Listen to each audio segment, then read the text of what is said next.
12월 11일 토익 점수 어떡하지? 안녕하세요 여러분, 토익 어떡하지의 구원입니다. 이번 시험 뭐 나올지 걱정되신다고요? 그렇다면 이 영상 하나만 보세요. 여러분들이 이 영상을 보는 순간 토익 나올 문제 미리 알고 가는 겁니다. 제가 구원버스 태워드리겠습니다. 그럼 시작하겠습니다. 토익 어떡하지? 자, 일단 화면을 멈추고 문제를 풀어보세요. 그동안은 제가 파트 5에서 나올 문제들 얘기를 했는데 오늘은 파트 6에 나올 문제를 얘기하겠습니다. 이번 시험 파트 6에서요 무조건 나오는 문제가 있어요. 바로 시제 문제고요. 꼭 한두 개는 시험에 나오고 있죠. 자, 파트 5랑 다른 점이 있고 같은 점이 있습니다. 일단 같은 거는요, 시제 문제를 풀기 전에 수태를 먼저 확인해서 문법적으로 소거를 하고 시작합니다. 또 어떤 문제는 수태 확인으로 풀리기도 해요. 자, 예를 들어서 you'll be informed, you informed 이런 문제가 나오면 이거 미래 시제냐 과거 시제냐 이런 시제 문제라고만 생각하지 마시고요. 이거는 BPP가 들어가 있고 이거는 그냥 BPP가 없죠. 능동태예요, 하나는. 그래서 이거는 태라는 거를 먼저 확인해 주시면 일단은 소거할 수가 있습니다. 뒤쪽에 대절이라는 게 있으니까 이 부분이 목적어인가 보다. 그래서 능동태를 답으로 하면 또 틀려요. 왜냐면 이 inform이라는 동사는 사람을 먼저 목적어로 하나 써주고 그 다음에 대절을 쓰거든요. 그래서 이거는 사람이 없고 대절만 있으니까 수동태가 답이 되는 문제죠. 이렇게 보기가 한두 개는 수나태로 제거를 할 수가 있어요. 그렇게 했는데도 더 이상 이제 풀 수가 없습니다. 현재, 과거, 미래 시제를 봐야 된다고 한다면 무턱대고 그냥 해석해서 푸는 게 아니고 일단은 시제가 여러 개가 있어요. 영어의 시제는 총 12개가 있습니다. 12시제라고 하죠. 이거를 다 확인할 수가 없어요. 그냥 크게 이 내용이 발생했던 일이냐 아니면 발생할 일이냐 크게 두 가지로 먼저 생각을 해줍니다. 발생했던 일이라고 한다면 예를 들어서 과거 완료 시제라고 하는 헤드 PP, 또 우리가 알고 있는 과거 시제, 또 현재 완료 시제도 이름이 현재 완료지만 과거에 발생을 한 거를 나타내요. 그 다음에 현재 완료 진행이라는 것도요, 역시 과거에 발생해서 지금까지 쭉 이루어진 일을 나타내기 때문에 여기 적어놓은 시제들은 하나같이 다 발생했던 일이 중심이 돼서 답이 되는 시제고요. 또 발생할 일에 관련된 거는 미래 시제라든가 현재 시제 같은 경우에는 미래적인 어감이 있죠. 크게 두 가지로 먼저 생각을 해주고, 만약에 이게 발생했던 일인데 보기 중에 다 미래적인 어감의 시제가 있는데 하나만 딱 과거적인 어감이 있다. 그러면 그 시제를 답으로 하면 되는 거죠. 자, 그 다음에 어려운 문제 같은 경우에는 보통은 단서가 다음 문장이나 이전 문장에서 나오게 되는데 그 정도 봐도 안 풀리는 문제가 있어요. 이런 문제는 4개 문제 중에서 가장 마지막에 결정을 해줍니다. 뒷부분에 문맥을 주는 문제거든요. 예를 들어서 어떤 업체가 설치를 했는지 아니면 설치할 것인지 잘 모르겠다. 그러면 일단은 다른 문제를 푸세요. 다른 문제를 풀고 맨 마지막에 딱 봤더니 뒤쪽에 가서 이제 사용 가능하다 이런 말이 있는 거예요. 이 말은 이미 설치가 이루어졌기 때문에 이미 사용 가능하다라는 말이 있구나라고 생각을 해보시고, 그렇다면 발생한 일, 현재 완료 시제를 답으로 해야 되는 그런 문제가 되는 거죠. 자, 그런데 이제 좀 어려운 시제 문제는 바로 옆에 있는 시점 표현이 함정인 경우가 있어요. 예를 들어서 어제 어떤 영화가 개봉했다 이렇게 시작을 합니다. 그러면 초보자들은 어제라는 말을 줬으니까 이 영화는 다루었다가 답인가 보다 이렇게 해서 풀게 되는데요. 이거는 오답의 함정이 되는 거예요. 그래서 어떤 식으로 가야 되냐면 어제만 영화가 개봉해서 어제만 이 영화가 이런 내용을 다루는 게 아니고 오늘도 그런 내용을 다루고 내일도 다루고 기본적인 사실로 이러한 내용을 담고 있는 거죠. 그래서 어떤 사실을 나타낼 때는 현재를 답을 한다. 바로 주변에 어떤 시점이 있을 때 별 의미 없이 그 시점만 보고 답을 골랐을 때 틀리는 경우도 있으니까 제대로 문맥 파악해서 푸시는 게 시제 문제의 올바른 풀이법이다. 이렇게 생각해 주시면 좋겠습니다. 자, 그러면 같이 한번 문제를 풀어보겠습니다. 자, 이 문제가 파트 5 문제 같으면요, 이 문장까지만 해서 단서가 나와요. 근데 이 문제는 우리가 당신의 제안을 받아들였는지 아니면 앞으로 받아들일 것인지 아직 알 수가 없습니다. 그 뒤쪽에 어떤 단서가 있는 문제인데 보기에 여러 가지 시제가 있지만 우리는 간단하게 발생한 일이냐 아니면 발생할 것이냐 크게 두 방향으로만 먼저 생각을 해보세요. 그래서 너의 제안을 받아들일 것인지 받아들였는지 아직은 모르겠죠? 뭐 하겠다는 제안이냐면 제공하겠다는 제안. 클리닝 서비스는 청소해주는 서비스예요. 청소 서비스를 제공하겠다라는 너의 제안을 우리가 과거에 받아들였는지 앞으로 받아들일지를 아직은 알 수가 없습니다. 자, 그런데 뒤에 단서가 나오겠죠. 너의 작업자들이 이제 접속 권한을 얻게 될 것이다. 우리의 시설 쪽으로 뭐 하기 위해서? 청소 작업을 하기 위해서. 다음 주에 넥스트 위크 보이네요? 그러면 이거 미래 시제가 답이 되겠지. 그래서 C를 답으로 하면 위험하다 그랬어요. 너무 가까운 저런 시점 표현은 오히려 함정인 경우가 있습니다. 작업자들이 와서 접속 권한을 갖게 되고 청소 작업을 할 거라는 예상을 하는 거 보니까 제안을 받아들였기 때문에 이제 이러한 일을 예상할 수가 있다라고 볼 수가 있어요. 뒤에 나와 있는 이 내용은 이미 사실이 되는 내용이기 때문에 이러한 내용이 사실로 확정이 되려면 제안을 앞으로 받아들일 거라고 얘기하면 안 되고 이미 받아들였다고 가야 되겠죠. 일단은 발생한 일이니까 보기 중에 현재라던가 미래를 일단 소거하고요. 과거적인 어감이 있는 표현 둘 중에서 골라줍니다. have accepted 현재 완료는 발생한 일, 받아들였던 일이 과거에 발생해서 지금도 어떤 영향을 끼친다라는 뜻이고요. 이 표현은 가정법 표현이라고 하는데 제가 팁을 하나 알려줄게요. 토익 시험 파트 6에서요. 제가 토익 시험을 한 20년 봤거든요. 지금까지 단 한 번도 가정법 표현이 정답이 된 적이 없습니다. 그래서 믿고 제껴도 되지만 이러면 이유는 알아야죠. 이 가정법 표현은요. 받아들였었을 텐데인데 텐데 점점점 하면서 과거에 발생한 일을 얘기하긴 하는데 반대로 얘기하는 거예요. 예를 들면 내가 그녀를 만났었더라면 그 당시에 고백을 했었을 텐데 사실은 만나지도 못했고 고백도 못했고 그래서 사귀지도 못하고 있는 반대의 상황을 얘기하는 거니까 이 B번은 과거에 발생하긴 했지만 받아들였다고 볼 수는 없는 거예요. 그래서 최종적으로 과거에 발생을 해서 받아들였고 그 영향으로 작업자들이 이제 접속 권한을 얻게 돼서 설비에 들어오게 된다라고 연결되는 A번이 답이 되는 문제입니다. 파트 5하고는 완전히 풀이법이 다르죠. 파트 6는 이렇게 문맥을 제대로 확인해서 풀어야 되는 겁니다. 토익 어떡하지? 어떡하지? 잠시 화면을 멈추고 문제를 풀어보세요.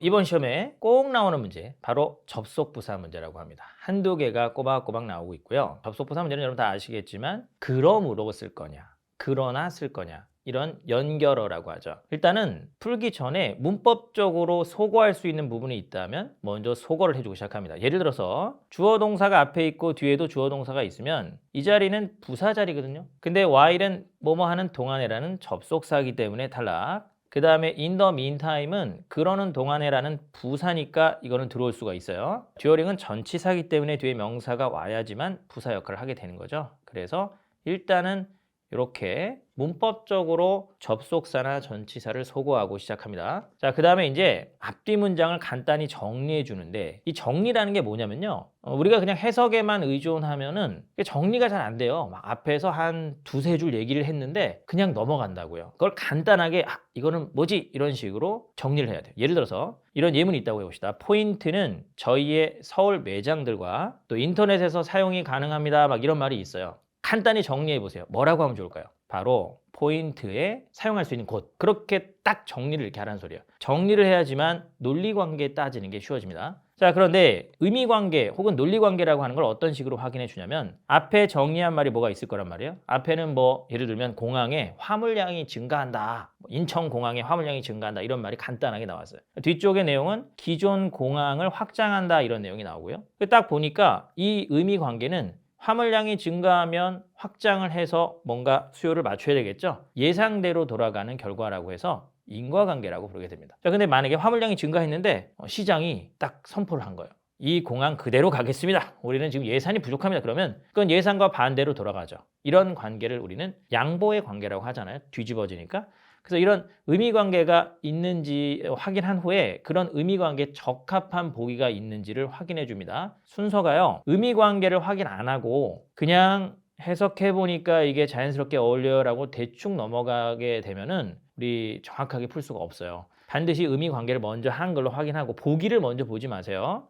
이런 의미관계를 뭐라고 한다라고 머릿속에 정리를 딱 해주고 나서 인과관계네? 그럼 보기 중에 인과관계에 해당되는 접속 부사가 있나를 확인합니다. 보통 동의어들이 있죠. Therefore, as a result, consequently, accordingly 다 비슷비슷한 말로 따라서라는 말인데 이런 단어가 있으면 그걸 답을 딱 고르게 되는 거죠.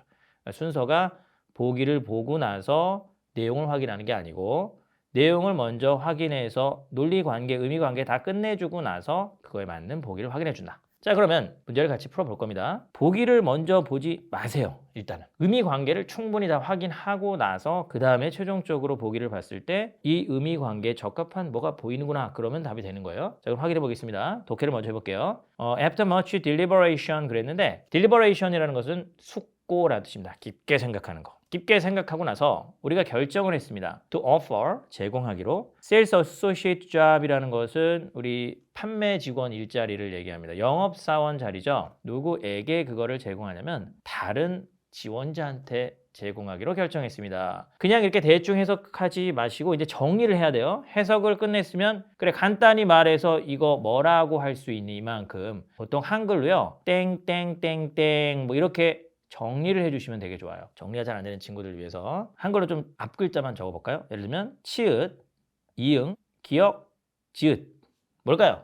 이게 뭐 기발하게 대답 나오는 친구 간혹가다 있더라고요. 근데 채용 거절입니다. 채용 거절. 안 하겠습니다. 당신 못 받아들여요. 다른 사람들 일자리 넘어가요. 채용 거절. 안 돼, 이런 거죠. 자, 그러면 뒤쪽은 무슨 문맥인가 볼까요? 우리가 어시스턴트 포지션이 있어요. 이게 이제 조수 자리잖아요. 근데 that we think, 우리가 생각하기로는 you might be qualified for, 당신이 그 자리에 대해서는 자격이 될 수가 있는 그런 어시스턴트 포지션이 있습니다. 뒤쪽은 간단히 말해서 뭡니까? 간단히 말해서 예전에 한 학생이 이 문제를 풀어봐라 그랬는데, 간단히 말해서 뭐냐 적어봐라 그랬더니 뽑아줄게 라고 하더라고요. 뽑아줄게.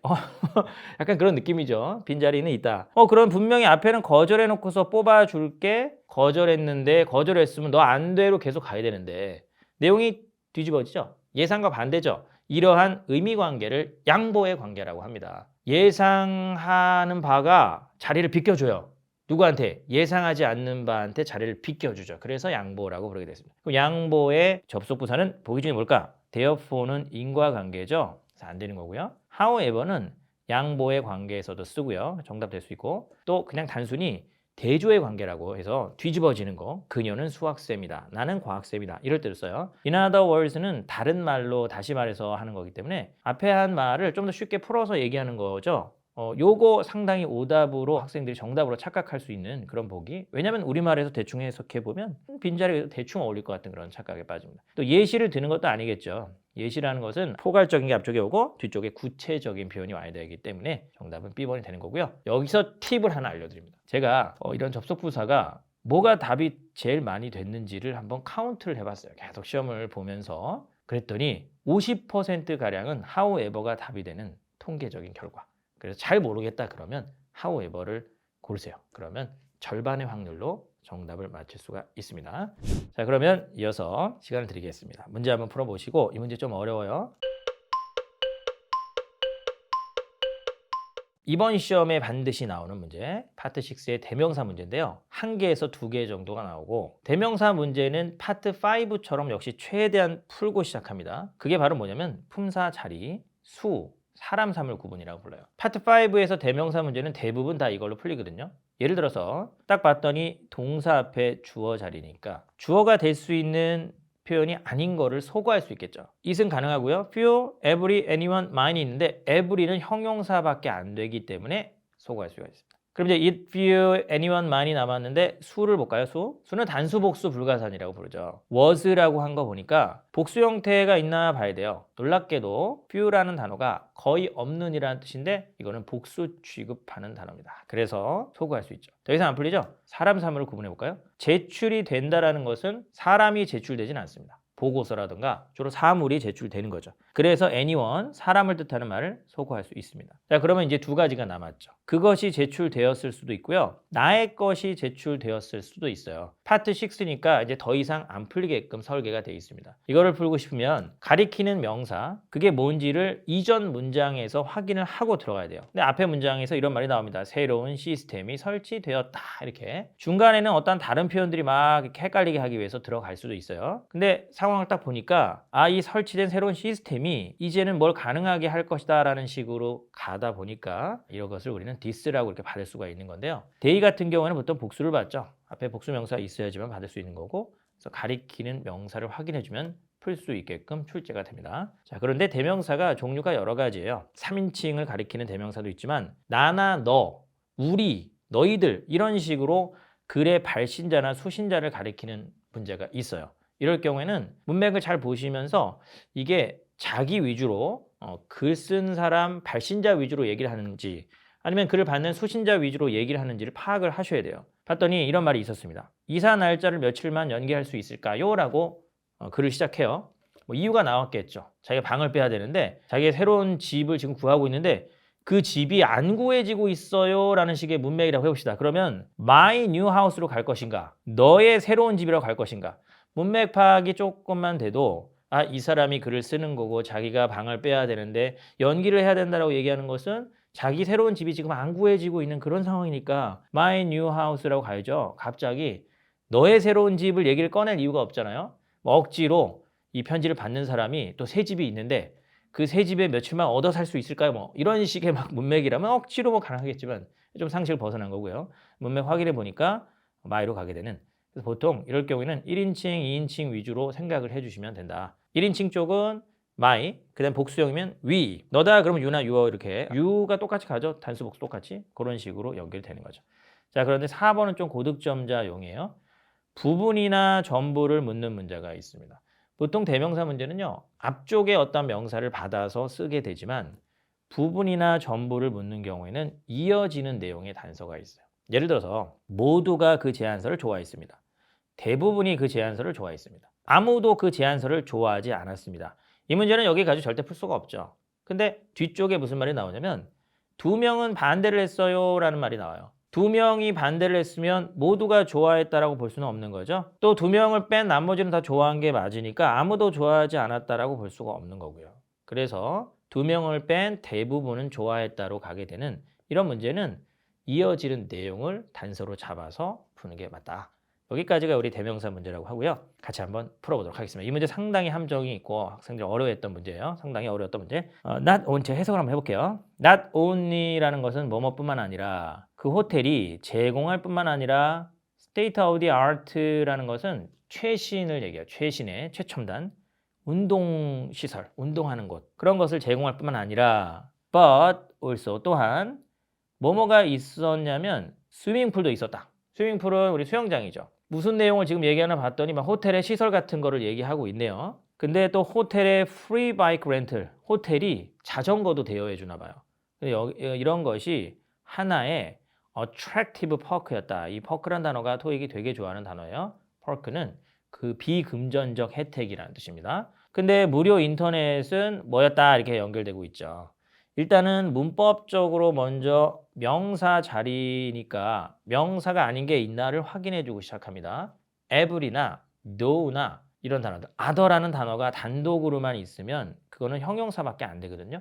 근데 보기 중에 다 명사로 사용될 수 있는 단어들이에요. 그렇다면 수 같은 것도 봐줘야 되고 하는데 일단은 문법적으로 D는 탈락시킬 수가 있어요.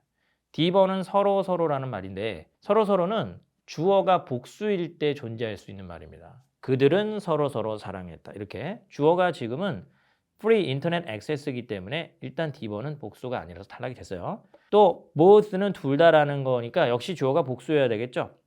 그래서 안 되는 겁니다. 그럼 이제 another하고 second가 남았는데 정말 많은 친구들이 하나 나왔네. 그러면 두 개가 딱 봐도 왠지 second 같죠. 그죠? 그래서 이 문제 상당히 많이 틀렸어요. second이라는 것은 first의 다음 개념. 서수, 기수 이런 말 아세요? 서수라고 해서 순서를 얘기하죠. first, second, third 이렇게 넘어가기 때문에 앞에 1을 얘기했으면 1, 2, 3, 4 이렇게 넘어가야 되겠죠. 그래서 이거는 오히려 연상해서 틀리라고 집어넣은 오답이 되는 거고요. 이 문제는 하나를 언급했는데 추가로 하나 더라는 말이 필요합니다. 그 말이 바로 another. 원 하면 구원을 생각해 보세요. 구원 선생님, 구원 하나. 나도 주세요. 나도 하나 더. 이렇게 기억을 해주시면 외울 수 있습니다. 잠시 화면을 멈추고 문제를 풀어보세요. 이번 시험의 파트 6에서 나오는 가장 중요한 어휘 문제에 대해서 이야기해 보겠습니다. 어휘 문제는 일단 문제수가 많죠. 파트 6에서도 파트 5만큼 많이 나오는데 파트 5랑은 완전히 풀이법이 달라요. 이거를 정말 조심하셔야 됩니다. 첫 번째로요. 파트 5는 그냥 뭐 문맥 같은 거 없이 짝꿍 어휘로 툭 하면 풀리는 것들이 상당히 많아요. 70%가량. 근데 파트 6는 설계된 것 자체가 문맥을 모르고 풀지 못하게끔 설계된 경우가 90%입니다. 물론 파트 6에서도 짝꿍 어휘로 풀리는 경우도 있지만 일단은 유사 어휘라는 개념은 뭐냐면 예를 들어서 앞에 인수에 대한 이야기가 있었어요. 인수를 우리는 acquisition이라고 합니다. acquire, 인수하다, 사들이다. 그런 말이 막 나왔는데 그 인수를 통해서 이제 이 업체는 업계에서 최강자가 되겠다. 그러니까 누가 봐도 여기에 인수라는 말이 필요한데 학생들이 acquisition이란 말은 들어봤는데 purchase란 말은 처음 들어봐요. purchase 구매 아닌가요? 물건 사는 거 아닌가요? 이것이 회사를 사들여서 바로 인수라는 뜻으로 사용될 수가 있는 거죠. 이런 걸 우리는 유사 어휘로 푼다고 합니다. 예를 들어서 plan 그러면 계획이죠. initiative라는 단어가 있어요. 그것도 뭐 주도적인 계획, 의미가 통한단 말이에요. 그런 식의 동의어 위주로 시험에서 내는 패턴이 있고요. 포괄적인 어휘라는 건 뭐냐면요. 앞에 막 전단지 이야기, 브로슈어, 팸플릿 이런 말들이 막 나옵니다. 그리고 나서 이렇게 하는 이가 이제 영어에서는 these죠. 복수니까. 그리고 나서 판촉물이라고 할까, 유해물이라고 할까. 유해물이라고 할 수도 있어. 이런 거 뭐 막 길바닥에 떨어져 있고 막 그러면 그러나 거꾸로 말해서 환경에 안 좋을 이유가 뭐가 있습니까? 재활용 종이, 재활용 잉크로 해서 만들면 그다지 해롭다고 볼 수는 없는 거잖아요. 그렇지만 우리는 이런 걸 포괄적으로 뭐라고 하냐면 판촉물이라고 하잖아요. 포괄적인 어휘를 토익은 훨씬 더 좋아합니다. 그래서 1번의 패턴보다는 2번의 패턴이 시험에서는 훨씬 더 많이 나온다는 거. 전체적인 거를 아우르는 말. 그런 것들을 골라주시면은 파트 6는 잘 풀 수가 있어요. 자, 근데 이제 고득점이 필요하신 분들은 요거 챙겨주세요. 추론하여 푼다. 역시나 토익의 꽃은 뭐냐면 추론입니다. 추론이라는 건요. 몇 가지 상황을 종합을 해서 네가 한번 스스로 결론을 내봐 이런 건데요. 예를 들어서 입에 붙어있는 말대로 넘어가면 영어에서 구매는 purchase죠. 반환은 return이에요. 저는 티켓을 구매하고 싶어요. 반환하고 싶어요. 그러면 이 문제를 빨리 푸는 친구들은 보자마자 티켓? purchase 티켓? purchase 많이 들어본 것 같아요. 그러면서 툭 하고 구매를 답으로 합니다. 사실은 여기까지는 둘 다 가능하죠. 아직은 알 수가 없어요. 뒤쪽에 뭐 긴급한 무슨 긴급한 이슈가 있어가지고 가정사가 있어서 참석 불가합니다라는 말이 쫙 뒤쪽에 나왔다고 해봅시다. 그러면 참석 불가를 하면 티켓을 구매를 할까 반환을 할까? 그거는 우리가 뭐 추론을 해보면 참석 불가하니까 지금은 그때 그 티켓을 사용할 수가 없어서 일단 반환하고 싶은 상황이구나. 이런 상황을 종합을 해서 구매가 아니고 반환이겠네. 이렇게 넘어가는 건데요. 참석 불가한다라는 말이 반환하다라는 말과 동의어 유사어도 아니고 또 포괄적으로 얘기하는 것도 아니죠. 이거는 정해진 내용을 추론해서 푸는 문제라고 부르게 됩니다. 이 문제를 잘 푸셔야 여러분 파트 6에 정답률이 올라간다라는 거. 추론이라는 건요 항상 근거를 가지고 푸셔야 돼요. 근거가 없는데 그냥 왠지 이게 느낌이 좋아요. 그러면 틀릴 가능성이 높고요. 이 단서는 보통 이 문제가 주로 초반부의 문제라고 한다면 후반부 쪽으로 가면서 단서가 나오고 이 문제가 만약에 마지막 문제로 나왔다 그러면 오히려 이제 초반부 쪽에 이미 단서를 줘요. 그런 식으로 푸시면 됩니다. 자, 근데 이제 눈 감고도 풀 수 있는 문제라는 게 있어요. 어휘 문제가 아예 도입이 될 때부터 시작을 하는 경우가 있습니다. 리마인더라는 건요. 공지, 알림 이런 뜻이 있습니다. 그래서 이것은 당신한테 알리기 위한 것입니다 하면서 시작을 했을 때 툭 하고 이 어휘가 답이 된 적이 있었는데 이거는 도입부의 어휘이기 때문에 누가 봐도 뒤에 내용이 공지글이라는 것을 알게 되면 쉽게 리마인더 풀 수 있었고요. 또 이런 불편함, 지지를 요청합니다. 불편함에 대해서 사과를 합니다. 협조를 구합니다. 이런 식의 표현들은요. 사실은 뭐 딱 봐도 그냥 내용 전체적으로 공지글에서 좀 불편한 상황을 얘기하거든요. 지하 주차장을 보수공사하겠습니다. 언제부터 언제까지. 그러니까 여러분들의 협조를 구합니다. 죄송합니다.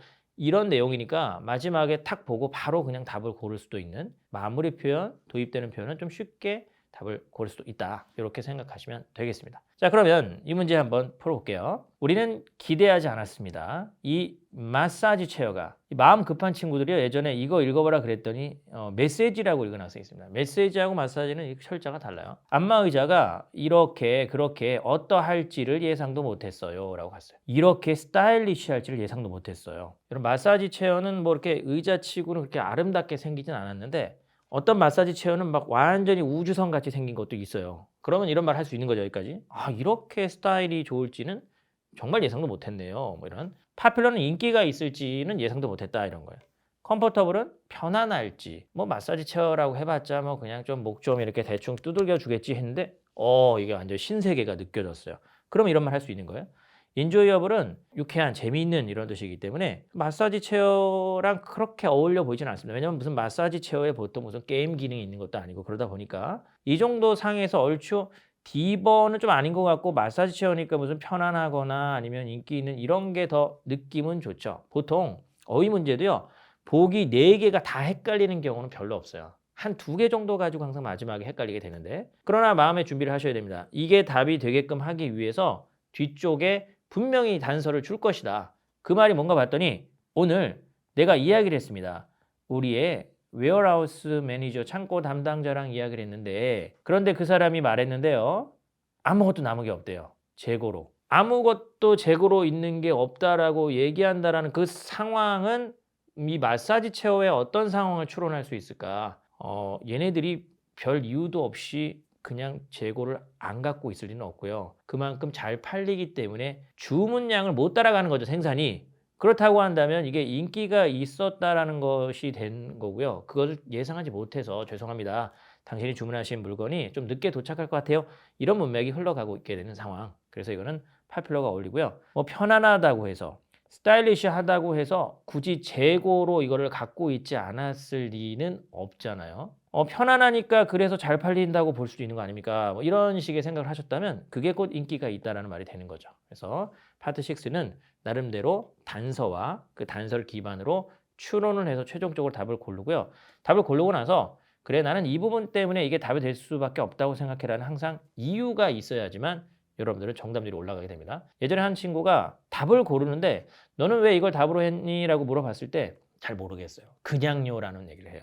파트 6는 절대 그냥이라는 게 없습니다. 항상 단서를 주고 나서 답을 고르게끔 한다. 이거 꼭 명심하시면 좋겠습니다. 토익 어떡하지? 어떡하지? 잠시 화면을 멈추시고 문제를 먼저 풀어보세요. 역시나 우리 파트 6의 꽃에 해당되는 것은 문장 삽입 문제죠. 총 4문제가 나오고 있고요. 학생들이 이 문제 그렇게 어려워해요. 특히나 이제 조금 뭐 파트 5도 되고 파트 7도 공부해 보니까 어느 정도 할 만하다 했는데 이 문장 삽입 문제는 꼭 하나는 틀려요. 혹은 2개 틀려요. 어떻게 풀지 모르겠어요.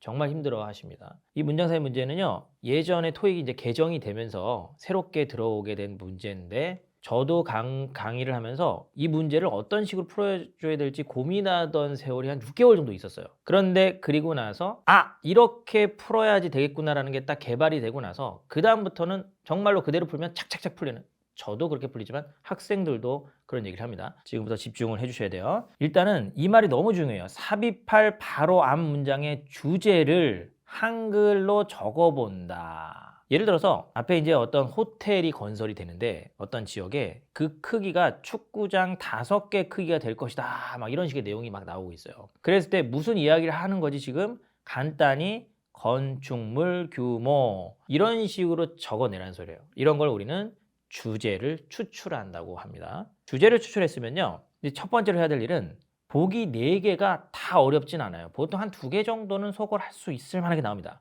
그 2개가 전혀 상관없는 주제가 전혀 상관없는 이런 걸 우리는 엉뚱하다고 얘기하거든요. 근데 이 엉뚱한 보기들이요 주로 동의어나 유사어 같은 거 혹은 심리적인 표현 같은 걸 막 써요. 축구공이 아니고 월드컵 이런 말을 할 수도 있어요. 예를 들면 좀 뭔가 연상이 되잖아요. 그래서 갑자기 축구공은 어디로 튈지 모른다 이런 말이 툭 나오면 주제가 제대로 추출된 친구는 이게 건축물 규모 얘기하는데 무슨 지금 갑자기 왈왈 이게 뭔 소리야 이러면서 그냥 소거를 하게 되는데 앞에 애초에 주제를 제대로 추출하지 못했던 친구들은 축구장 5개 크기 막 하니까 자기도 모르게 머릿속에 축구장이라는 말이 머릿속에 들어왔고요. 축구장, 축구공, 월드컵 뭐 이런 계열의 단어들이 뭔가 연관성이 있을 거라고 착각하게 되는 현상이 일어나요.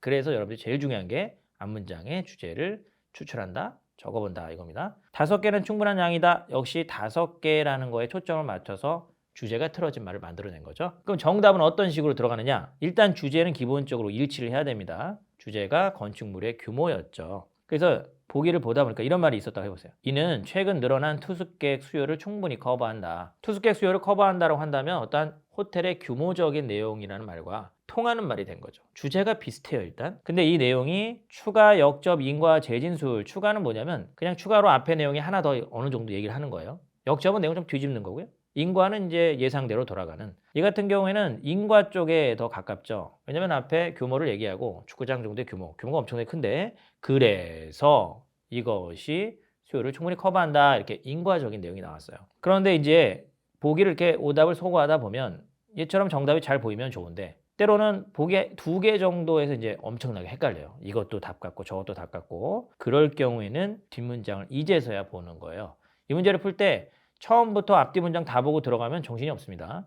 일단은 보기 2개 소거하고 뒷문장을 딱 보는데 뒷문장이 이렇게 지시어나 연결어 지시어는 this, that 이런 거고요. 연결어는 그러나, 그러므로 이런 단어들이에요. 그런 것들이 뒷문장에 딱 버티고 있을 때는 또 이를 뭐 이런 게 지시어죠. 그러면은 이거는 뒷문장을 확실히 확인해 주시는 게 좋습니다. 저런 말을 받을 수 있어야 되는 거니까. 그러나 기존에는 이를 수용할 속박시설이 부족했었다. 내용 뒤집어지는 거 보니까 앞에는 그럼 충분히 커버한다는 내용, 뒤에는 부족했었다. 내용이 뒤집어지고요. 이를이라는 부분이 뭘 가리키는가 확인해 봤더니 이거는 투숙객 수요, 늘어난 투숙객 수요를 가리키는구나. 이런 식으로 연결이 돼서 앞뒤의 관계가 착착 보이게 되는 거죠. 이런 식으로 풀면은 문장 삽입 문제도 정확하게 풀어내실 수 있는데 단 이런 프로세스가 대략적으로 1분 정도가 소요됩니다. 1분도 투자 안 하고 이 문제를 빨리 풀겠다고 넘어가면 위험한 경우가 많이 있어요. 같이 한번 풀어보겠습니다. 앞문장에 대한 주제 추출하는 연습을 한번 해볼게요. 해석 한번 해보겠습니다. 우리가 당신의 책을 몇 개 웹사이트들에다가 홍보를 해줄 거예요. 뭐뿐만 아니라 또 소셜 미디어에다가 홍보하는 것뿐만 아니라 우리가 또한 계획을 하고 있는데 너를 뭐 하도록 have는 시키다라는 뜻이 있습니다. 사역동사라고 불러요. Go on a book tour라는 것은 투어는 보통 여행이라고만 알고 있지만 순회 공연 같은 것도 우리 투어라고 하고요. 그럼 여기서 북투어는 저자가 보통 책을 가지고 자기 책 광고하느라고 돌아다니는 거예요. 그래서 앞에 여기까지 제가 3줄 읽었는데요. 보통 바로 앞문장 가지고 주제 추출하는 게 더 좋아요. 근데 좀 힘들면 그 위에서부터 이 정도까지 해서 그래 지금 무슨 이야기를 하고 있던 거지? 한글로 정리를 한번 해보고 들어가세요. 이거 뭡니까? 간단히 말해서 홍보해줄게. 홍보 어떤 플랜을 얘기한 거죠. 홍보 플랜. 그래서 보기 중에 홍보 플랜이 아닌 거를 지우기 시작하세요. 당신은 당신의 책들을 다음 주에 받을 수가 있습니다. 홍보 플랜과 꼭 상관이 있을까요? Your copies라는 말은 책에 관련된 얘기긴 해요. 카피가 복사본은 아닙니다. 여기서는 책을 얘기하는 거고요. 그래서 책에 연관성 있는 어떤 단어를 사용하긴 했지만 직접적으로 지금 홍보 플랜에 대한 얘기를 하는 게 아니잖아요. 그러면 the book is set to be released. 책이 출간되기로 예정이 되어져 있습니다. 상당히 헷갈릴 수 있는 복인데 책의 그냥 출간 일정을 얘기하는 거지 이것이 어떤 홍보 플랜의 직접적인 느낌은 없어요. 아직은. 자, C번 대입해 볼까요? 그러나 우리는 당신의 availability를 알기를 원합니다. 알 필요가 있습니다.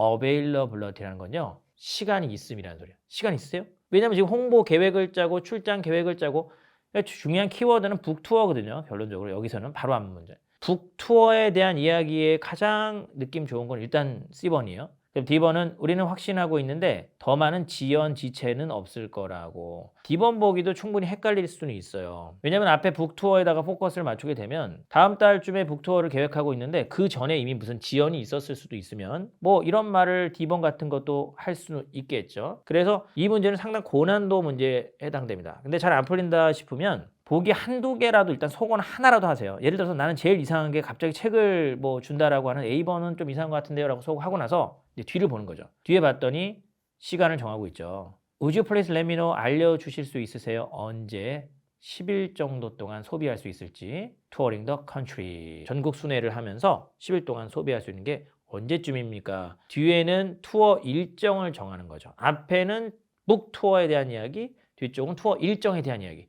그럼 그 사이에 들어올 수 있는 말은 역시나 일정을 정하는 것을 말하는 C번이 어울린다.